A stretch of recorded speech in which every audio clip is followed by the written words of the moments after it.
Since 2002, Mexico had the most, with 355 drownings, followed by the Bahamas, which had 83. Even worse, countries like Costa Rica, home to some dangerous and popular waters, have no laws requiring lifeguards on their beaches. Guatemala. A few years ago, Esquire described Guatemala City as one of the most dangerous places on the planet.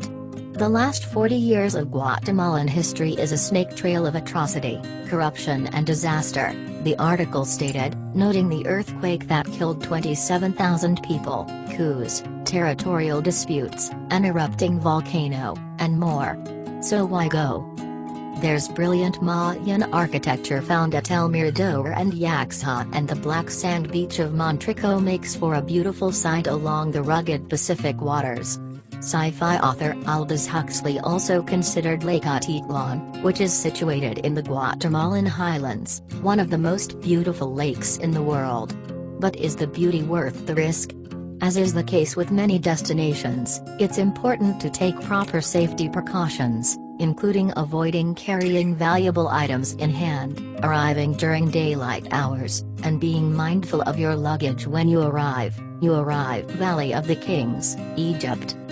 Located on the west side of the Nile, the Valley of the Kings features layers of limestone and marl that create jagged cliffs and a good terrain for digging tombs. Between the 16th and 11th century BC, 63 tombs were built in the earth, in the shadow of the Theban Hills.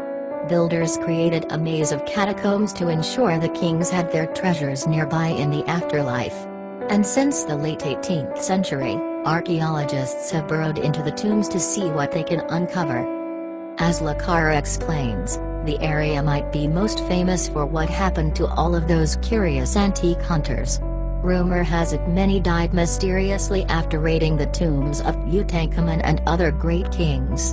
In reality, the curse is a little dubious, since some people on the archaeological digs died due to mosquito-borne diseases. Plus, plenty of other folks, including the person who guarded King Tut's tomb for 7 years, lived until a ripe old age. However, Egypt's Sinai Peninsula does have some modern-day concerns. Time magazine recently reported that the most common cause of death to Americans in Egypt was due to bad driving. Among the 69 American deaths that occurred there over the past 13 years, 18 died from car accidents and 11 perished from bus accidents. Iceland. Iceland, a Nordic highland country, is filled with fire and ice.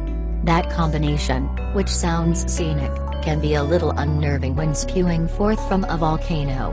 In 2010, the Eyjafjallajökull volcano spewed ash into the atmosphere that disrupted flights around Iceland as well as throughout Europe.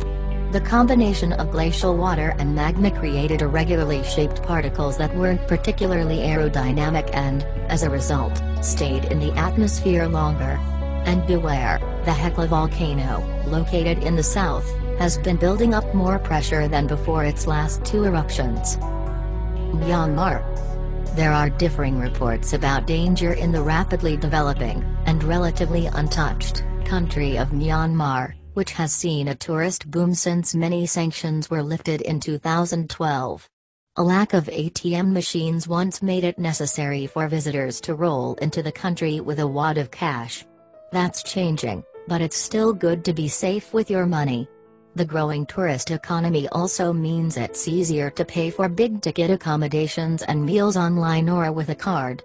Beyond the standard travel precautions, don't wear or carry too much jewelry, avoid keeping electronics out. We also recommend avoiding the Shan state, which borders China.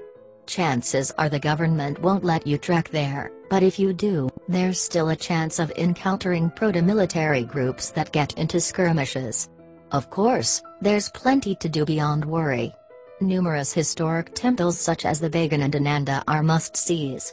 So is the Golden Palace Monastery, a wooden masterpiece topped with delicate points. And the world's largest book, located in Mandalay, is definitely a conversation starter. Philippines. The Philippines is known for its shimmering beaches and historic churches, but Belton warns that there have also been a rash of kidnappings by extremist terrorists in recent years. Certain parts of the country are absolutely safe and a strong military presence keeps things that way. But the far south, including places like Mindanao and the Sulu Archipelago, may be dangerous for vacationers. The militant group Moro Islamic Liberation Front regularly clashes with the Philippine military and has kidnapped people. Moro splinter groups have also planted explosives in Basilan, Isabela City, Jolo, Cotabato City, Makati and the Zamboanga Airport.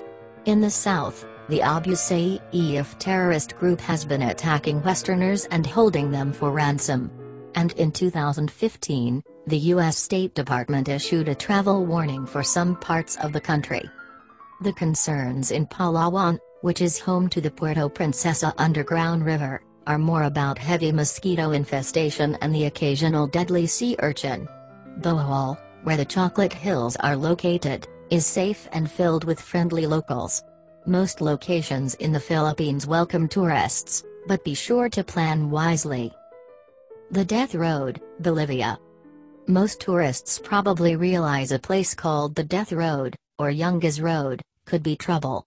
The route connects Bolivia's northern region to its capital and begins with a 15,000-foot incline that eventually winds and descends again. But that's not what reportedly causes 200 to 300 deaths per year. The path has a section with an 11,000-foot decline plus a few barriers where numerous thrill seekers go over the edge. Cyclists love the road challenges, fewer than 20 have pedaled off the road in the last 2 decades. Still, the view of the Andes is absolutely stunning. Victoria Falls. Over 132 million gallons of Zimbabwe's Zambezi River rush over the Victoria Falls every minute, spraying misty clouds that can be seen 30 miles away. The 400-foot rush of water starts at a sharp cliff and ends with a precipitous drop.